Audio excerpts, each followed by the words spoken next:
ভুলে কারো গীবত করে ফেললে করণীয় কি? আপনি যদি কারোর গীবত করে ফেলেন, কারোর পেছনে সমালোচনা করে ফেলেন, এটা অন্যায়, বান্দার হক নষ্ট করলেন, তাহলে কি করবেন?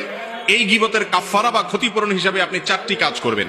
নাম্বার 1, আল্লাহর কাছে মাপ চাইবেন। আল্লাহ, আমি গীবত করে ফেলেছি। গীবত করা কি হালাল না হারাম? একটু আগে আপনারা গীবত সম্পর্কে আলোচনা শুনছেন, ওয়াজ শুনেছেন।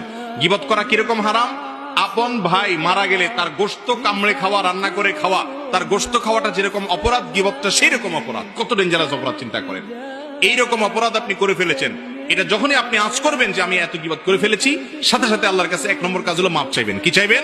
মাপ চাইবেন যে আল্লাহ আপনি আমাকে মাফ করে দেন। 1 নাম্বার 2, যে ব্যক্তির গীবত করেছেন, পরিচিত হলে, জানাশোনা হলে, যদি তার কাছে মাপ চাওয়ার সুযোগ থাকে, তাহলে যা বলবেন যে ভাই তোমার গীবত করে ফেলছি, তুমি আমাকে মাফ করে দাও। আর যদি মাপ চাইতে গেলে বরং আরো ভেজাল বাড়ে, বলে যে কি সর্বনাশ।